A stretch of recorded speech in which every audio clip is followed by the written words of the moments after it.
Welcome to Washington in Focus. I'm Tim Klauser, your host, with Spencer Pauly, the Center Square's Western Washington reporter, here to talk about SBD hirings. It sounds like, Spencer, you just covered this topic recently. It seems like SBD had quite the year in terms of lateral hires. Is that the word? Quite the year. I think to city leaders, they're happy and with the results. So first off, I requested data for Seattle Police Department hirings last year because they did so much last year with the new city council that really prioritized public safety and more so boosting Seattle Police Department staffing, which has been an issue in a post-pandemic age.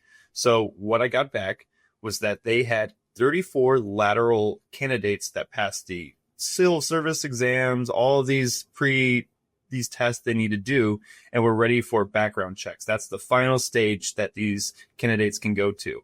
And they had 34 of them. Now, is that good? Well, they had 18 in 2023, and they've had a low of 10 candidates in 2022.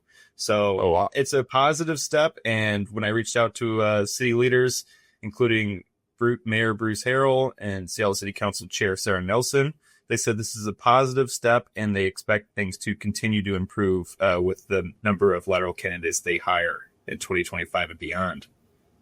So those were 34 candidates that made it all the way through the process, did the background check, and were brought on. They were hired, or they just made it to the final process. I believe this is what Seattle Police Department, the data they provide me, and I think they provided that because there are still some of these candidates who have yet to be exactly ready for deployment. But this is the final stage and means you're good to go. If you make it to this stage, the chances of any of these 34 candidates backing out are slim. And I think the reason with that, Tim, is because of this $50,000 lateral hiring bonus that the city council passed last year. Now, they were before the city council changed that, it was about $25,000 lateral bonus that these candidates can have if they get hired. Now, that was mid-tier amongst other Washington cities. I believe the highest at the time was Des Moines and Mercer Island that had $40,000 lateral incentives. So the city of Seattle said, well, we're going to have to boost that up. So now they have the highest at 50,000. I mean, that's pretty considerable considering what you just mentioned with Des Moines. I think Spokane is around 25 or 30 as well. I mean, a lot of these departments are using these hiring bonuses to try to attract candidates. I know Spokane, they've had some success, but it's questionable in terms of retention over longer periods of time. What is staffing like overall at SBD right now? I mean, we're talking about these lateral hires, but where are overall staffing levels? I think maybe it was like 2 or so years ago they reached like the lowest level since 1990. I believe I read that in your article. Yep, I noted that there. It was in 2023 when the department saw the lowest number of deployable officers since the 1990s when they first kept track of that statistic. Now, that was even after millions of dollars were put into trying to hire more candidates. Now, as of the end of August of last year, this is the most recent data that they have, the department had 933 deployable officers, which was an improvement over 2023. And also, last year was the first time since 2019 that there were more hires than separations with that data. Now, I will note there were a lot of separations, so that net officer gain was just one. That was at the end of August, but they did note that a lot of these candidates are still in the hiring and training process. And that's not just including lateral hires, but your entry level who have to go through more of these tests and training to be on the force and know how to police in an effective way. So it sounds like things are ticking up in a positive light, so to say, statistically.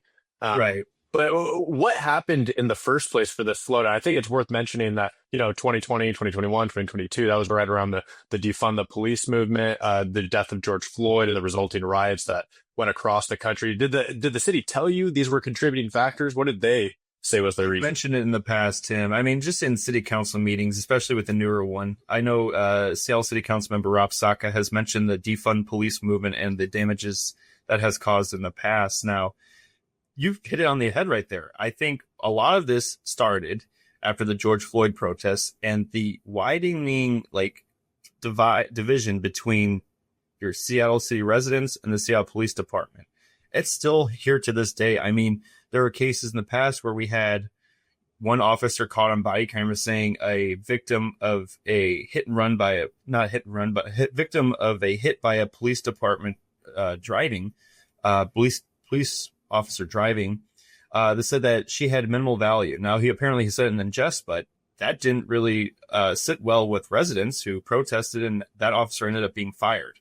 That's just one instance. But, since then, a lot of these officers saying, well, I'm not welcomed here to do my job. I'm doing this service. I'm handling these issues where it's homelessness, causing issues, or just gang related violence, or just violence in general. And yet our residents say, we don't want you here. This is not it. So that is a huge driver of the huge drop in police department staffing. Especially, they also noted that a lot of these officers were just at the age of retirement. That was another thing that was pointed out in my coverage of this issue in the past. So, yeah, I would say since 2020, with the defund the police movement, the George Floyd protest, that has all kind of accumulated to this staffing issue up until 2024, when, hey, we finally have a net gain of one officer, and hopefully more next year. And is the department crying out, we need more officers? I mean, it sounds like that in terms of raising the hiring bonus. But I mean, Washington State, we rank behind every other state, including Washington, D.C., in terms of law enforcement officers per capita. So what is SPD saying? They would love more hires. I mean, they're the biggest police department in the state, and there is still a need for officers. I mean, for a while here, there was not enough officers on staff to do more proactive policing. So you just had your regular patrols, and no officers could handle cases of theft or some of these other cases that require more time to look at and investigate. So, of course, they want to see more officers. I mean, there is still the issue of low staffing levels. But I will say there is some positive steps in 2025. When I was talking to the Mayor Harrell's office, her press secretary noted that there's still some hirings they're going on in 2025. I think it's just really interesting. I mean, the issues that not only Seattle is having, but across the country. I mean, this isn't unique to Seattle. It definitely has its differences in terms of being like a hotbed for community activism, especially around the defund the police movement. But I think I also read in your article that they had significantly boosted the advertising account for SPD. How did that come into play in terms of compared to the hiring bonuses?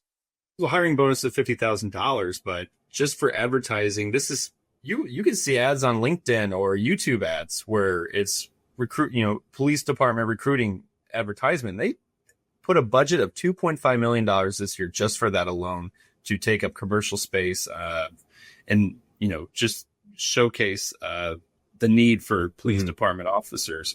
And that's one instance what that Mayor Harrell's office noted to me is like, hey, we might see more recruits next year just because we're putting so much money into advertising and showing, hey, $50,000 lateral bonus, or another, bonuses for entry level officers. Let's not forget that there finally was a police contract signed with between the city of Seattle and the Seattle Police Officers Guild, and that raised wages for rank and file officers, and it, part of that also reduced hiring wait time to 3 to 5 months, so that these candidates can say, all right, I can get this job pretty soon compared to in the past where it would take exponentially longer. So city officials are happy. They're getting more officers. The officers are happy. They're getting more money. I mean, what do residents think? We talked about the pushback on certain officers before. Are they happy that there's this bigger police presence maybe on the way, or are they pushing back and saying, look, we're not supportive of this. We want more community policing or other solutions? I can't speak for every single resident. I think there are some residents who are saying, good, we need more public safety. We need more police presence. But there are definitely Seattle residents that I have spoken to before that said, why are we spending money on this? These officers are the ones that caused this divide in the first place. I mean, they shift the blame to police officers in general for making things worse when it comes to provoking people to cause violence and just putting them in jails and whatnot. But they're also saying, why don't we put this money towards, for instance, Seattle's new care team, which kind of works to handle behavioral health crises and leave room for police officers to handle other cases or other calls that are more of a priority. Why not put money towards them instead of just hiring more police officers? So it is a divide here amongst the Seattle residents, but I think just based on what the city council is doing, they're saying, well, we're just going to make sure we have enough police officers to handle the bigger issues when they come. Well, I'm glad you were on the story, Spencer, and I'm sure you'll continue to cover it as it unfolds. And thank you, everyone, for joining us on another episode of Washington in Focus.